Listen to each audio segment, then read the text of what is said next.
Hi, welcome to episode 1 of Maps in Motion. I'm Dan, and today we're going to look at one of the most famous mistakes in the history of cartography, when California was an island. This video was inspired by a chapter in On the Map by Simon Garfield, and I'll link to it in the video description.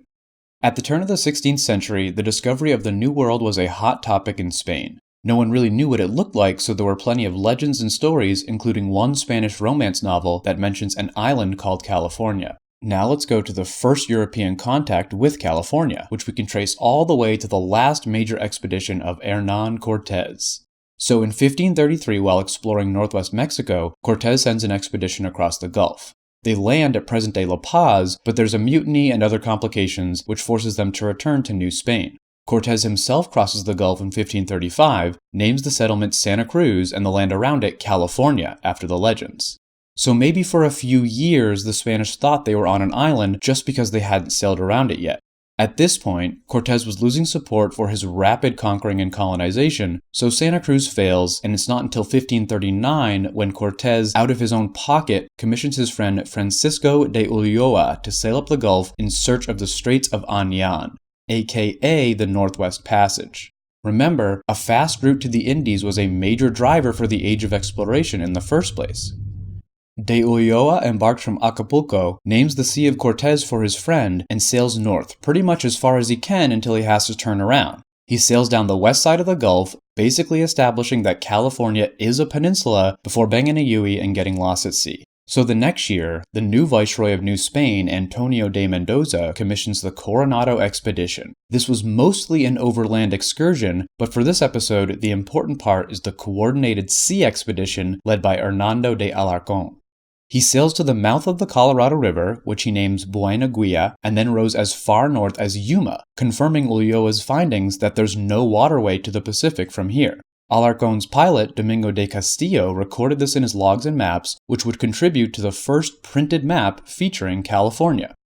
This 1562 map from Diego Gutierrez has some great sea monsters, and while it cuts off right at the west coast, it clearly indicates that California is a cape and part of a peninsula.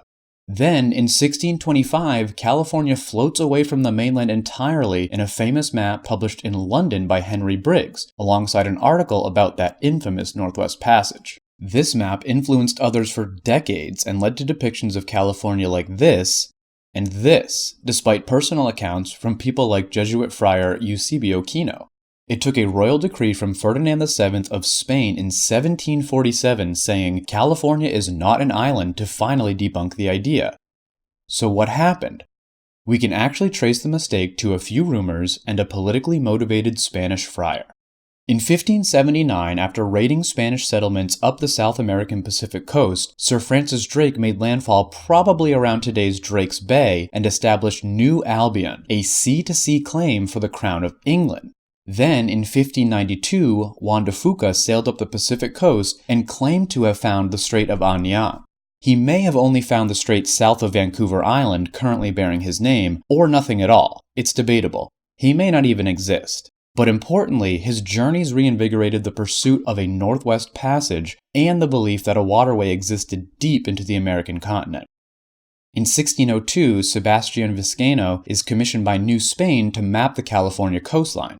He brings with him Carmelite friar and Spanish propagandist Antonio de la Ascensión to record the journey. Soon after that, the Spanish governor of New Mexico, Juan de Oñate, embarks on an expedition down the lower Colorado River. When they reach the Gulf, they thought that water continued indefinitely to their northwest, restarting the California is an island rumor. Friar Antonio hears of Oñate's expedition, and even though he knows better, includes this misconception in his maps when he records his journeys 2 decades later, because by extending the Gulf north to the Puget Sound based on Juan de Fuca's claims, England loses Drake's sea-to-sea claim, and Cortés's 1533 claim would be the legal basis for continued Spanish control of the island California. These maps are put on a ship bound for Spain, but it's captured by the Dutch, and the maps are taken to Amsterdam. They end up in London, where Henry Briggs publishes his own based on information taken from Hollanders. Which is pretty convenient for Spain after all. England didn't establish a permanent presence on the west coast until the late 18th century, and New Spain was able to expand and control California, both Baja and Alta, until it basically became Mexico. Then Alta California became the state of California in the USA, but that's for another story. If you want to learn more, I've linked to the maps and sources in the video description. I hope you enjoyed watching as much as I enjoyed creating this video. I'm really passionate about maps and I'd love to create more of this content and possibly expand the genre to cover battles, migrations, and other historical events. If you'd like to see more, please visit my Patreon page to help grow the project.